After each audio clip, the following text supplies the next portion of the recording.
morning students, today is your English grammar class. Now today we are going to start chapter 13. The name of the chapter 13 is composition, writing and comprehension. ठीक है, यहाँ पर आपको कुछ topics दिए हुए हैं, उस पर पैराग्राफ्स दिए हैं और साथ में उसके क्वेश्चन दिए हैं, तो आपको उनके आंसर पैराग्राफ को समझने के बाद कंप्लीट करना है. सो फर्स्ट पैराग्राफ है आपका अर्ली राइजिंग, मतलब जल्दी उठना. ठीक है, यहाँ पर देखो कितनी अच्छी सीनरीज बनी है, एक बॉय की पिक्चर दी है, साथ में वॉच भी दी है. तो अर्ली राइजिंग मतलब होता है जल्दी उठना. Early rising is good for health. ठीक है, जल्दी उठना सेहत के लिए अच्छा होता है. It gives us strength to work hard. ठीक है, यह हमको हार्ड वर्क करने की ताकत देता है, मेहनत करने के लिए शक्ति देता है. The morning air is cool and fresh, क्योंकि सुबह की जो हवा होती है वह क्या होती है, ठंडी और ताज़ी होती है. It is very calm at that time, और उस समय पर क्या होती है, बहुत ही वातावरण में शांति होती है. देयर इज़ नो नॉइज़, कहीं भी कोई भी शोर नहीं होता है. It is a good time to exercise, और यह समय कसरत करने के लिए बहुत अच्छा होता है. It is a good time to read and write. ठीक है, इस टाइम पर हम पढ़ भी सकते हैं, लिख भी सकते हैं. बहुत अच्छा टाइम होता है ये लिखने और पढ़ने के लिए. Early rising is a good habit, जल्दी उठना एक अच्छी आदत है.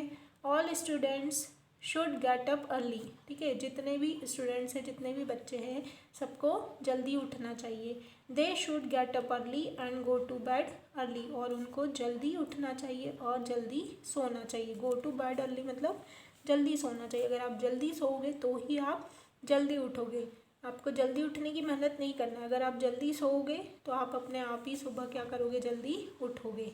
ठीक है, तो यहाँ पर ये एक छोटा सा पैरा था जो कंप्लीट होता है. Now we will complete question answer. Answer each question briefly. ठीक है, मैंने यहाँ पर पैराग्राफ में ही आपको आंसर टिक कर दिए हैं. आपको अपनी नोटबुक में क्वेश्चन यहाँ से नोट करना है, आंसर इस पैरा से कंप्लीट करना है. So open your notebook, write down date and day, chapter number and chapter name.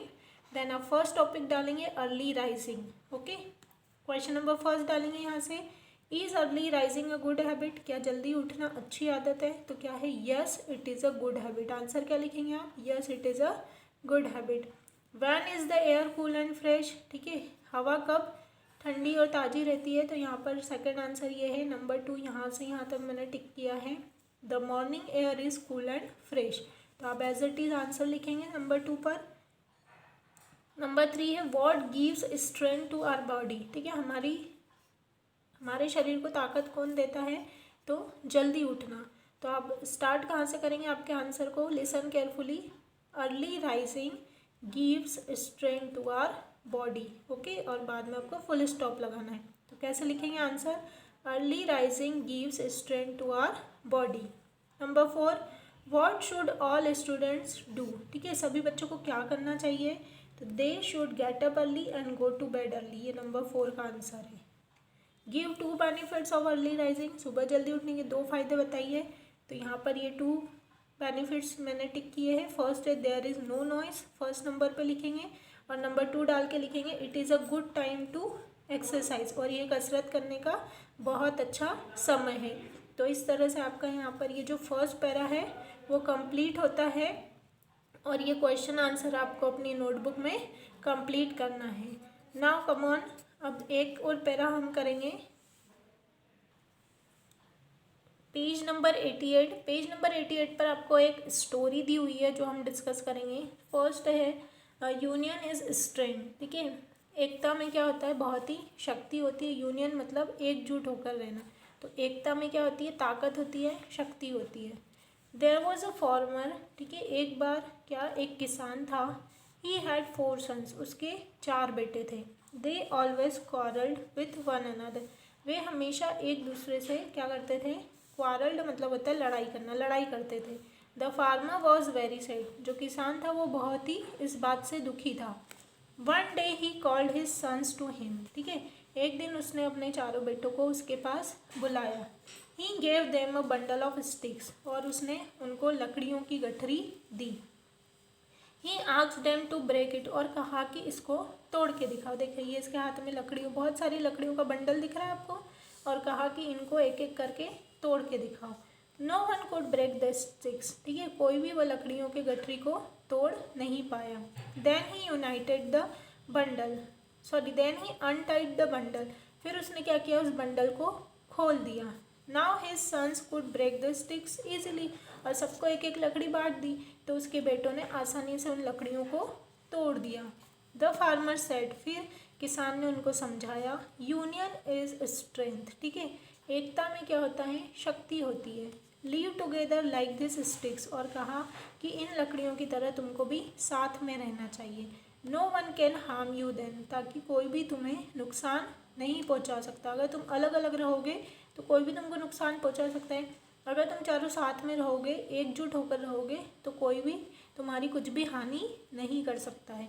The sons never quarrel again, और यह बात उसके बेटों को समझ में आ गई, और उस दिन के बाद उन्होंने कभी भी झगड़ा नहीं किया। तो इस तरह से आपकी जो स्टोरी है कंप्लीट होती है।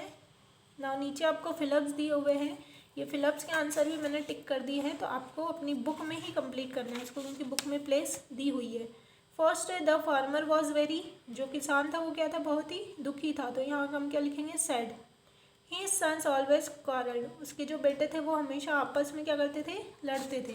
तो नंबर 2 का मैंने यहाँ पर टिक किया है, with one another, quarreled with one another आपको यहाँ पर लिखना है। द फार्मर गेव देम, ठीक है, फार्मर ने उनको क्या दिया, बंडल ऑफ स्टिक्स, ठीक है, अ बंडल ऑफ स्टिक्स, एक लकड़ियों का गठरा दिया। तो यहाँ पर आप लिखेंगे अ बंडल ऑफ स्टिक्स, यहाँ से आपको देख के लिखना है। He asked them to break, और उन्होंने उसको क्या कहा कि इसको तुमको तोड़ना है, क्या तोड़ने को कहा, द स्टिक्स, तो यहाँ क्या लिखेंगे, the sticks. Now number 5, no one of them could, तुमको कोई भी नुकसान नहीं पहुँचा, sorry no one of them could, कोई भी उसमें से स्टिक्स को ब्रेक नहीं कर पाया, तो यहाँ क्या लिखेंगे, ब्रेक द स्टिक्स। नंबर 5 पर आप क्या लिखेंगे, break the sticks. They could break the sticks easily when the farmer, ठीक है, लकड़ी कब तोड़ी उन्होंने, आसानी से, जब फार्मर ने उसको क्या कर दिया, अनटाइड द बंडल, यहाँ से आप क्या लिखेंगे, अनटाइड द बंडल। तो इस तरह से आपको स्टोरी को भी पढ़ना है, और इसके पहले जो अर्ली राइजिंग टॉपिक पढ़ा, दोनों को आप अच्छे से क्या करेंगे, कंप्लीट करेंगे। इसको आपको बुक में करना है, और उसके क्वेश्चन आंसर आपको अपनी ग्रामर की नोटबुक में करना है। ओके, तो यहाँ पर आपका ये चैप्टर 16 का जो वर्क है वो कंप्लीट होता है। इसमें बहुत सारी स्टोरी दी हुई है, बहुत सारे टॉपिक्स दिए हुए हैं, आप चाहो तो दूसरे टॉपिक्स पढ़ सकते हो। नाउ नेक्स्ट है आपका एक लेटर दिया हुआ है जो हम डिस्कस करेंगे। इसके लास्ट वीडियो में हमने एक लेटर और देखा था, थैंकिंग फॉर गिफ्ट, ठीक है, गिफ्ट देने के लिए थैंक्स पे जो लेटर पढ़ा था। ना आज एक लेटर और मैं आपको समझा रही हूँ, वो है एन इन्विटेशन, ठीक है, किसी को भी बुलावा देना। एन इन्विटेशन पर जो लेटर है 7 जुलाई 2021 सबसे पहले डेट लिखी जाती है किसी भी लेटर में, तो जिस दिन आपको बुलाना है उस दिन की यहाँ पर डेट लिखेंगे। डियर ज़ारा, जिसको आपको बुलाना है आप उसका नेम लिखेंगे, जैसे मान लो यहाँ पर आपके फ्रेंड का नेम कुछ और है तो आप लिखोगे डियर, जो भी आपके फ्रेंड का नेम है। Okay, next Tuesday is my birthday, अब लेटर में आपको क्या बताना है कि बर्थडे है और बर्थडे पे आप उसको बुला रहे हो, तो next Tuesday is my birthday, अगले ट्यूसडे को क्या है, मेरा जन्मदिन है।